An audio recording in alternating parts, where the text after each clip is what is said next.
Repetition is a frequent element of Hebrew poetry, and they particularly enjoyed something that's called parallelism, taking a thought, then immediately rephrasing it. Verse 1 is a perfect example of this. Blessed is the man who does not walk in the counsel of the wicked, nor stand in the way of sinners, nor sits in the seat of mockers. How many repetitions do we observe here? There's 3.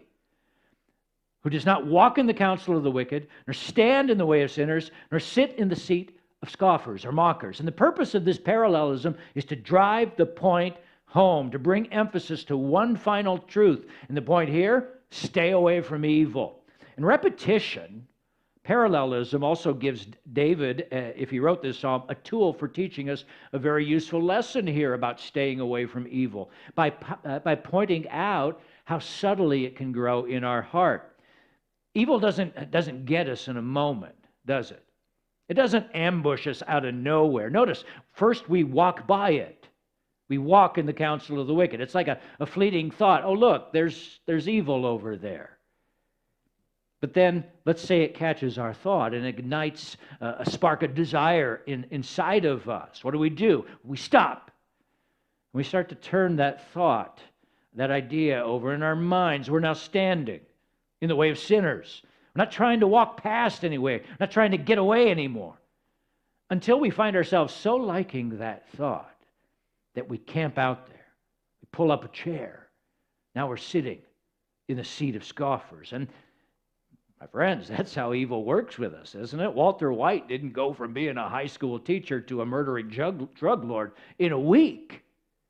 Satan plays the long game with us. Most of the freeways that run through Los Angeles, if you've ever had the joy of driving through Los Angeles, most of them have a commuter lane where if you've got 2 or more passengers, you can take it. And if you're ever caught in that, man, they're going to take your firstborn or they promise some horrific fine. Last summer, I got behind this super slow car that was hanging out in the far left passing lane. It is the passing lane. It is not the camp here and contemplate life lane. And after a few minutes of trying to envision how to properly motivate and educate this driver into proper road etiquette, and I think I had visions of a bazooka come into my mind as I molded over, I did something, I hate to confess it now, that I'd never done before. I zipped over into the commuter lane, and I shot right by him, slid back into safe zone just like that. I'd never done that before. I'd spent 2 years resisting the thought, cursing other drivers when they did it. Lawbreakers, felons, fie on you and your household. And now I was one of them. But then you know what? It didn't take 2 years before I did it the next time. No, it took 2 weeks. And all the guilt and angst and fear and conviction I used to have about it wasn't nearly as strong this time around. Had the law changed? Nope. I was changing.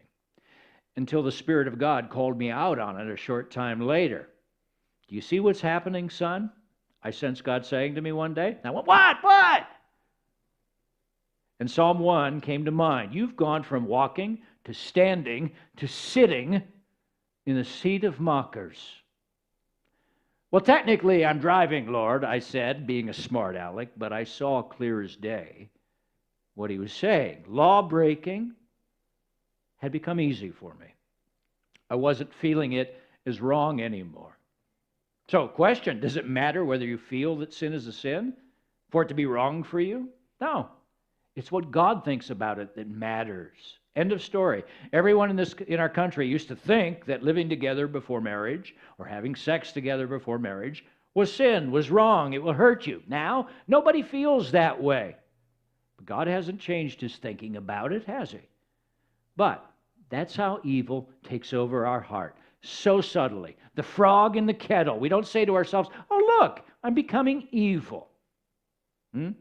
Now, see, what I just took 3 or 4 minutes to explain, David said in one sentence, using parallelism. So, let's hear it for poetry. Artists of Bridgeway, rise up, come forth. Don't let our scientists and engineers have all the fun.